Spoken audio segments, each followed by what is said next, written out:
A storm-soaked night forces Marcus Williams, a broke single father behind on rent with a sick child, to make an impossible choice when he finds a mysterious black teenage girl shivering in his doorway.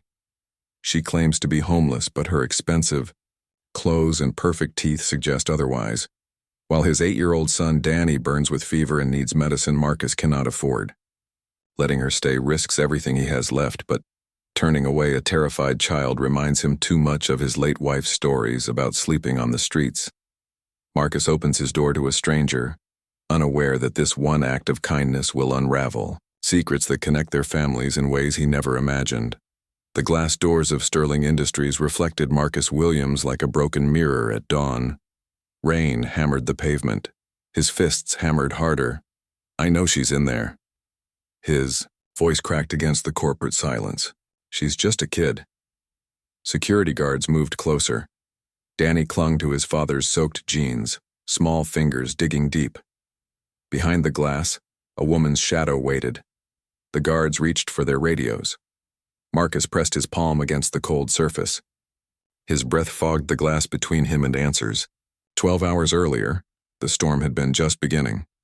Marcus dragged his boots through puddles that reflected nothing but darkness. Third double shift this week. His back screamed from carrying rebar all day. The eviction notice in his pocket had gone soft from being folded and unfolded too many times. 3 months behind on rent, $23 in his wallet. Danny's fever burning through what little medicine remained. The apartment building stood like a tired old man against the wind, no heat. Landlord had shut it off yesterday. Marcus climbed stairs that groaned under his weight. In the doorway she sat. A girl, teenager, black, soaked through expensive clothes that made no sense with her story. She looked up at him with eyes that held too much knowledge for someone claiming to be homeless. "Please." The word fell between them like a stone. "I got nowhere else." Marcus studied her face, something familiar in the curve of her cheek, something that reminded him of Sarah's old photos from the foster homes. "One night," he turned his key. "Then you're gone." Inside, Danny's small body radiated heat like a furnace. The thermometer read 102. Marcus counted bills with shaking hands. $47 for medicine, $23 in his wallet. Math that never worked. The girl moved to Danny's bedside without asking. Her hands found his forehead with the certainty of someone who knew fevers. Cold washcloths. Rotate them every 15 minutes, keep his feet warm. She spoke like she'd done this before, many times. "How do you know that?" She didn't answer. Instead, she disappeared into his kitchen and returned with a glass of water, mixed with something that made Danny drink without protest. Marcus watched his son's breathing steady. The girl sat in the corner chair like she belonged there, like she'd been waiting for this moment her whole life. "What's your name?" "Zara." "Last name?" Silence. The phone in her pocket buzzed constantly. Expensive. The kind Marcus had only seen in store windows. She never looked at it. "You hungry?" She picked at the sandwich he made like someone who'd never known real hunger. Her teeth were perfect, her nails clean despite the rain. Every part of her contradicted her story. Danny woke near midnight. The fever had broken slightly. He looked at Zara with the curious trust children reserved for mysteries. "You know my mama?" Danny's voice was small and rough. Zara's composure cracked for just a moment. "I read about her. The newspaper. After she died." Marcus felt something cold settle in his chest. "Why would you read about Sarah?" "Because she mattered. Because her story shouldn't be forgotten." The way she said it carried weight, like she'd been carrying Sarah's story for longer than made sense. Marcus made coffee with shaking hands. The kitchen felt smaller with this stranger who knew too much about his dead wife. "How did you know to find us?" "I didn't find you." Zara stared out the window at the storm. "I've been lost for months. Tonight I just stopped running." Thunder rolled across the city like grief. Marcus sat across from this girl who spoke in riddles and seemed to know his son's needs better than doctors. "What are you running from?" My family's sins. The words came out flat, matter of fact. Things I can't fix but can't ignore. Danny's breathing had evened completely. The medicine Zara somehow knew to give him had worked better than anything Marcus could afford. At 3 a.m, Marcus woke to silence. The chair where Zara had been sitting was empty. His son slept peacefully for the first time in days. On the kitchen table, $500 bills sat beneath a handwritten note. For Danny's medicine, some debts can't be repaid with money. Marcus held the cash with trembling fingers, more than he'd seen in months. Enough to buy medicine and keep the lights on and maybe, just maybe, hold off the eviction for another week. But questions burned hotter than gratitude. How did a homeless teenager carry this kind of money? Why did she know so much about his family? And why did helping his son feel like paying a debt? The morning news played while Marcus made breakfast for Danny. Missing person reports, Amber alerts, the usual catalog of human tragedy.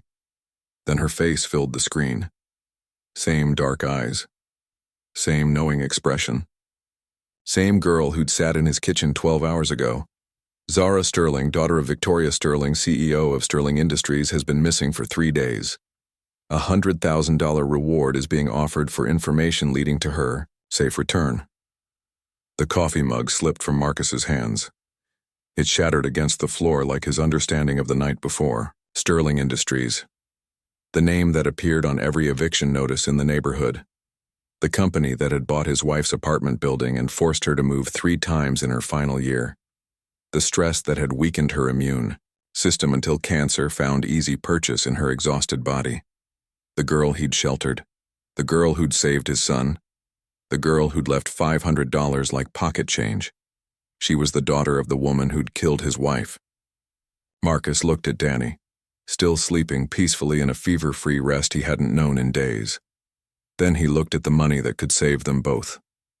Outside, storm clouds gathered for another round. The reward money burned in Marcus's mind, like fever. $100,000, enough to save the apartment, enough to keep Danny safe, enough to build a future from the ashes of everything Sterling Industries had destroyed. He stared at the television screen where Zara's face smiled back at him. School photo, perfect teeth, designer clothes, everything that screamed privilege. While his son had nearly died from a fever he couldn't afford to treat. The irony tasted like copper in his mouth. Danny stirred in his bed. First peaceful sleep in weeks. The medicine Zara had somehow known to give him worked better than anything Marcus could have bought. Even her charity came with a price he didn't understand. Marcus folded the $500 into his wallet. Blood money, guilt money, money that would keep them alive another month while he decided whether to turn in the girl who'd saved his son. The knock came soft. 3 taps. Like someone afraid to disturb the silence. Marcus opened the door expecting landlords or social workers or any of the other vultures that circled struggling families. Zara stood in the hallway holding grocery bags and a pharmacy receipt. Her clothes were different, but still expensive. Her eyes held the same weight they'd carried the night before.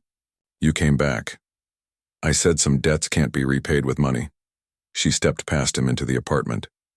Danny needs proper food, real medicine, not the kind you have to choose between. She unpacked the bags like she belonged there. Soup that didn't come from cans. Bread that wasn't day-old. Medicine with names Marcus couldn't pronounce, but that cost more than his weekly salary. I know who you are. Her hand stilled on a bottle of children's acetaminophen. I figured you would. Your mother's company killed my wife. The words hung between them like smoke. Zara's shoulders drew tight. She didn't turn around. Sterling Industries bought Sarah's building, forced her to move 3 times in her last year. The stress weakened her immune system, made her vulnerable. Marcus's voice stayed level, matter of fact. Cancer doesn't usually kill healthy 32-year-olds. Zara turned slowly. Tears tracked down her cheeks without sound. I know. You know? I've been watching your family for months. Not stalking, just ensuring. making sure Danny had what he needed. She wiped her face with the back of her hand. My mother doesn't know. She thinks I'm just rebellious. Just angry about having money. The truth settled between them like dust after a storm. You've been paying his medical bills. Through a charity fund, anonymous. I set it up after I found your wife's obituary. Zara's voice cracked. After I realized what my family's business had done. Marcus studied this girl who carried his family's tragedy like a stone in her chest. Who'd given up her safety to ease guilt that wasn't entirely hers to bear. Why? Because I can't bring her back, but I can keep her son alive. Danny appeared in the doorway, hair mussed from sleep, eyes bright and clear for the first time in days. The nice lady came back. Zara knelt to Danny's eye level. Her smile transformed her face into something young and hopeful. How are you feeling, sweetheart? Better. Daddy says you're magic. Marcus watched his son's easy trust. Children saw through, pretense to the heart of things. Danny didn't see Sterling Industries or blood money or corporate sins. He saw someone who'd made him feel better when he hurt. We need to talk. Marcus nodded toward the kitchen. They sat across from each other, at a table Sarah had bought at a yard sale. Zara's hands were steady on her coffee cup. Marcus's shook slightly. Your mother's looking for you. The whole city's looking for you. I know. There's a reward, enough money to save this apartment, to give Danny everything he needs. I know. If they find you here, they'll think I kidnapped you. They'll take Danny away. Zara's composure finally cracked. I never meant to put you in danger. I just needed one night to figure out how to live with what my family's done. One night's over. Yes. They sat in silence that held years of pain. Two people connected by tragedy and circumstance, and the impossible mathematics of guilt and redemption. There's more. Zara's voice dropped to a whisper. My mother's business partners. They want me to sign papers when I turn 18 next month. Transfer my inheritance to them. Claim I'm mentally unstable if I refuse. Are you? Unstable? Maybe. But not the way they mean. She looked toward the living room where Danny played quietly. I want to give it all away. Every dollar. To families, like yours. To people my mother's company displaced. Marcus understood then. This wasn't about rebellion or teenage angst. This was about a girl trying to balance scales that could never be truly balanced. Your mother doesn't know. She thinks I'm just acting out. She built that empire to protect me. She doesn't understand I want to tear it down to protect everyone else. Outside, engines rumbled to a stop. Car doors slammed with the authority of money and power. Marcus moved to the window. Black SUVs lined the street. Men in suits spoke into radios. At the center of it all, a woman who looked exactly like Zara stood with her arms crossed and her jaw set. Victoria Sterling had found her daughter. She's not leaving. Marcus stepped back from the window. She's going to wait you out. Zara joined him at the glass. Her mother stood 50 feet away, but might as well have been on another planet. She's scared. I've never stayed away this long. Are you going to her? Zara looked at Danny, still playing with toy cars on the living room floor. Still healthy because of medicine she'd provided. Still safe in an apartment her guilt money would help them keep. If I go back now, they'll lock me up, claim I'm having a breakdown, force me to sign those papers. She pressed her palm against the window. But if I stay, they'll destroy you to get to me. Marcus watched mother and daughter separated by glass and choices and the weight of inherited sins. Outside, Victoria Sterling looked like a woman who'd built the world but couldn't control the one thing that mattered. Inside, her daughter looked like someone ready to burn it all down for the chance to sleep without nightmares. What do you want to do? Zara's reflection stared back from the window, young face carrying old pain. I want to fix what can't be fixed. I want to save people who are already gone. She turned to Marcus. I want to be someone Sarah Williams would have forgiven. The SUVs weren't leaving. Neither was the woman who'd spent 3 days searching for a daughter who'd been hiding in plain sight, carrying their family's sins like stones in her pockets. Time was running out for all of them. Victoria Sterling didn't storm the building. She waited. Hours passed like seasons. The black SUVs remained. The security team stayed alert but distant. The woman who'd built an empire from nothing stood in the rain like she had all the time in the world. Marcus watched from behind curtains that had seen better decades. Zara sat on his couch holding Danny's hand while he colored in books she'd bought him. The scene looked almost normal if you ignored the small army outside. At noon, Victoria Sterling walked to the building entrance alone. Her knock was soft, respectful. "I know you're scared." Her voice carried through the thin door. "But my daughter's in more danger than you understand." Marcus looked at Zara. She'd gone pale. "She always says that when she wants me to come home. Maybe this time it's true."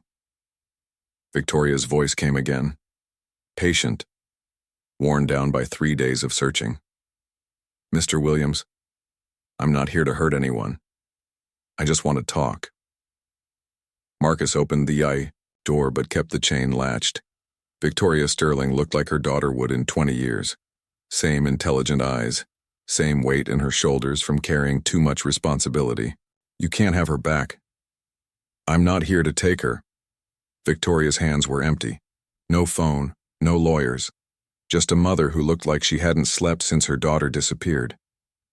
"I'm here to explain why she needs to come home." She told me about the business partners, about forcing her to sign papers. Victoria's composure finally cracked. "Then you understand. They're not just after her money. They want her gone." Marcus studied this woman who'd spent years building walls around her daughter, only to find the biggest threat came from inside. Gone how? Private facility.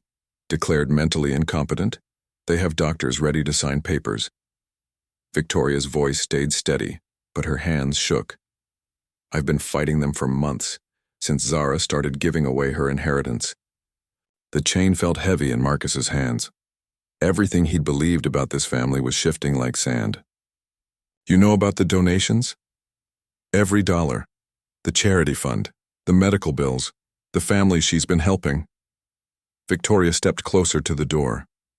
"I've been trying to protect her from people who see her generosity as a threat to their profits."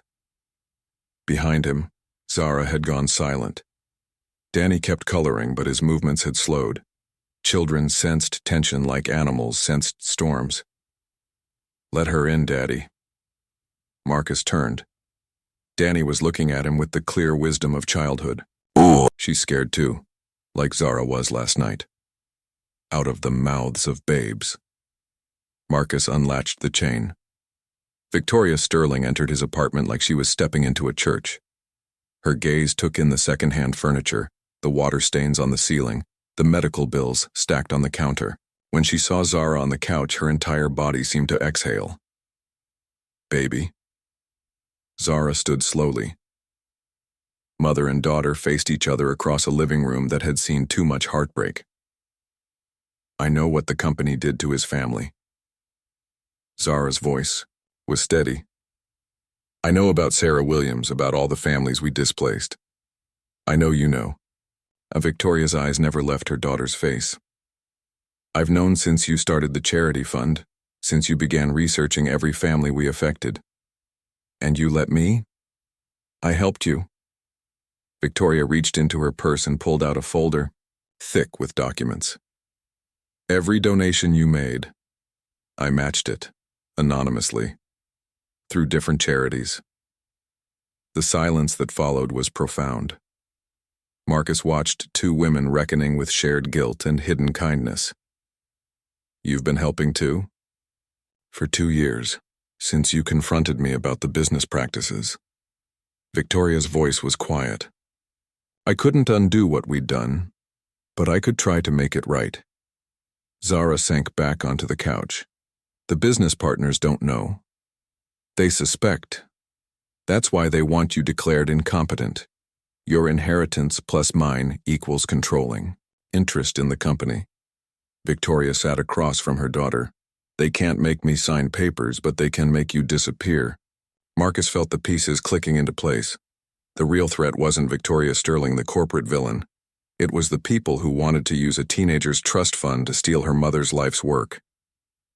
How long do we have? They filed the competency hearing yesterday. Court date is next week. Victoria looked at Marcus directly. I'm sorry about your wife, about everything my company did before I understood what we were becoming. The apology hung in the air like incense. 2. Late to save Sarah, but early enough to save others. What do you need from us? Witnesses, people who can testify that Zara's rational, that her donations aren't signs of mental illness but signs of conscience. Victoria's hands were steady now. People who've benefited from her generosity. Danny looked up from his coloring book. Zara made me feel better when I was sick. Yes, she did, sweetheart. Outside, new engines approached. Different sound, heavier, more aggressive. Marcus moved to the window. Gray SUVs this time. Men in suits, who moved with military precision. They surrounded Victoria's security team with practiced efficiency. They found us. Victoria was already standing. We need to leave. Now. Who are they? Private contractors. They have legal papers claiming Zara's a danger to herself. Victoria was moving toward the door. If they take her now, I might not get her back. Zara grabbed Danny's hand. I won't let them use you to hurt me. But the gray SUVs weren't just surrounding the building. They were surrounding the block. Every exit was covered. Every escape route closed. Marcus looked at his son, at Zara, at Victoria Sterling, who'd spent years building an empire only to discover her biggest fight would be keeping her daughter free. There's a fire escape in the back, leads to the alley. They'll have that covered too. Not the basement. There's a tunnel system. Old subway maintenance. Connects to the building 3 blocks over. Victoria stared at him. How do you know that? Sarah found it when she was looking for safe places to take Danny during the evictions. Places where landlords couldn't find us. The irony wasn't lost on any of them. Sarah Williams, killed by Sterling Industries' policies, had left, behind the knowledge that might save Sterling's daughter. The gray SUVs disgorged men with legal documents and medical equipment. They moved toward the building entrance with the confidence of people who'd done this before. They're coming up. Victoria grabbed Zara's hand. Marcus scooped up Danny. The basement stairs creaked under their combined weight. In the darkness below, Marcus found the loose panel Sarah had shown him years ago. Behind it, a tunnel that smelled of rust and forgotten dreams. This way. They crawled through the belly of the city. Through spaces Sarah had mapped in her final months when safe spaces became precious commodities. Above them, footsteps thundered through Marcus's apartment. Voices shouted orders. Legal papers were served to empty rooms. In the tunnel, 4 people who should have been enemies moved together through the dark, a dead woman's knowledge guiding them toward an uncertain light. The tunnel ended 3 blocks away in another basement. Another building slated for demolition. Another family about to lose everything to progress that benefited no one they'd ever met. Marcus pushed open the exit door. Sunlight streamed in, like revelation. They emerged into a world where everything had changed but nothing was solved. The gray SUVs would expand their search. The legal papers would follow. The competency hearing would proceed. But for now, they were free. Together. Bound by secrets and shared enemies and the strange mathematics of guilt transformed into grace. Victoria Sterling looked at Marcus Williams, 2 parents who'd lost so much they'd forgotten how to hope. What now? Marcus thought of Sarah, of the promises people make to dying wives, of the debts that pass from generation to generation until someone finally pays them in full. Now we fight back. Victoria Sterling made the call from a payphone that had survived the digital revolution like a monument to simpler times. Her voice carried the authority of someone who'd built empires from nothing. Detective Morrison, this is Victoria Sterling. I need to report attempted kidnapping and corporate fraud. The fight lasted 3 days, not with fists or weapons, but with lawyers and documents and testimonies that laid bare the difference between justice and law. Marcus found himself in courtrooms that smelled of old wood and older promises, speaking truths about a family he'd learned to understand rather than hate. Zara testified with the quiet dignity of someone who'd chosen conscience over comfort. Her voice never wavered as she described the charity fund, the research into displaced families, the nights she'd stayed awake calculating how much money could ease how much pain. The business partner's lawyers painted her as mentally unstable, a rich girl playing with money she didn't understand. They brought doctors who'd never met her to declare her incompetent based on financial records that showed generosity instead of greed. Victoria Sterling brought different witnesses, families who'd received anonymous donations, children whose medical bills had been quietly paid, elderly tenants who'd been relocated to better housing instead of being evicted to the streets. Marcus spoke last, about fever-sick sons and mortgage payments that arrived like clockwork, and the night a stranger had knocked on his door carrying guilt that wasn't entirely hers to bear. The judge was an older woman who'd seen enough corporate corruption to recognize it when it wore expensive suits and carried medical degrees. Her ruling was swift and decisive.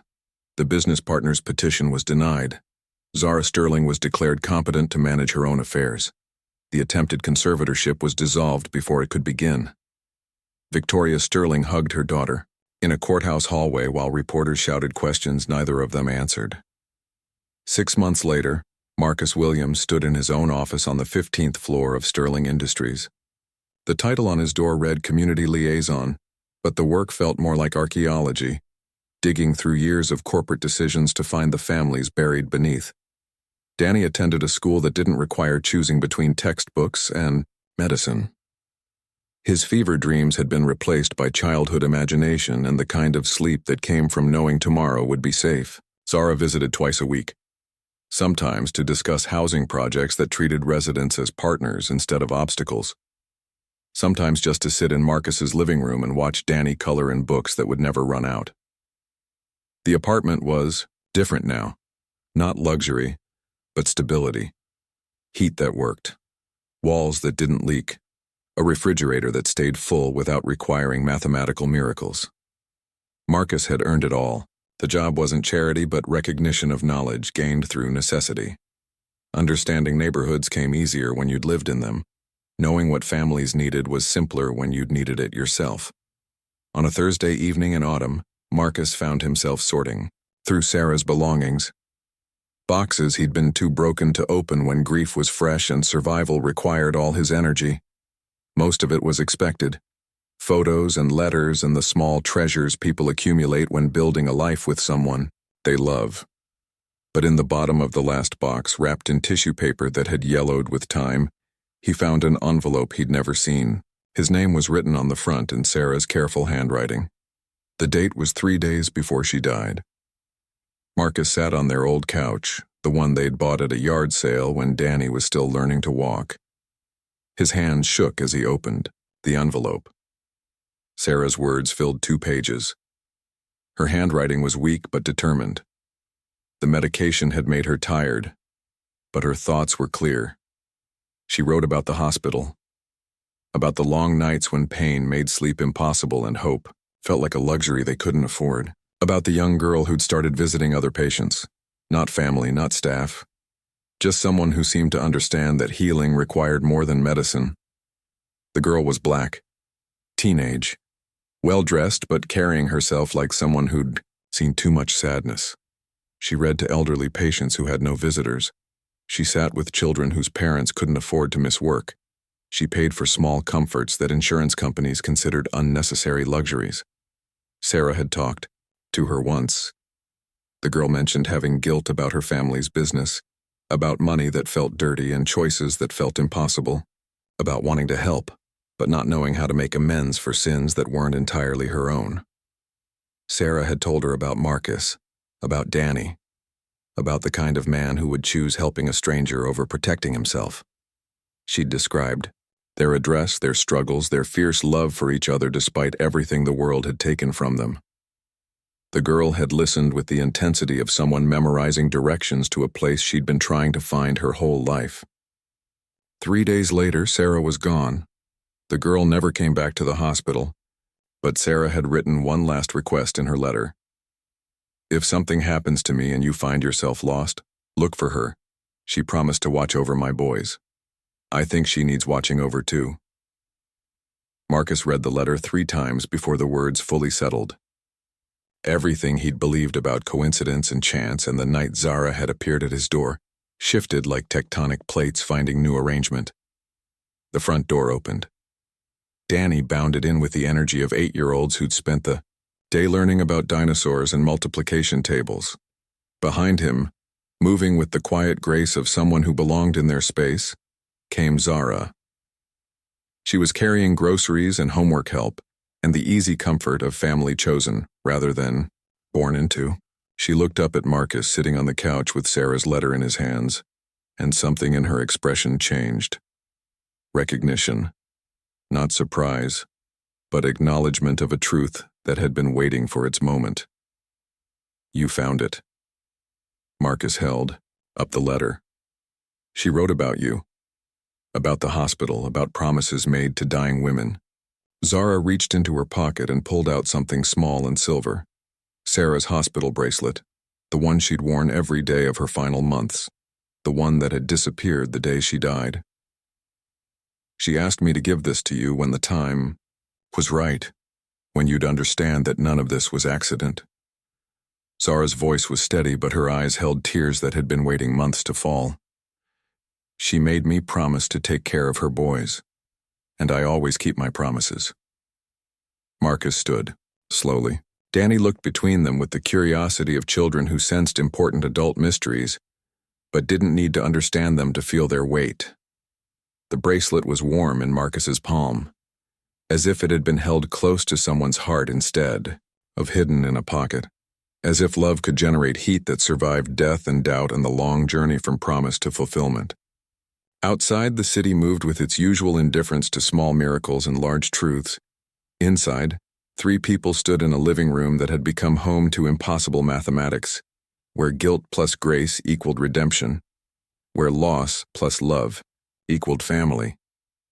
Marcus looked at Zara Sterling, daughter of the woman whose company had killed his wife, the girl who'd spent months carrying his family's tragedy like stones in her pockets, who'd given up safety and comfort and easy answers to honor a promise made to a dying woman in a hospital room that smelled of antiseptic and fading hope.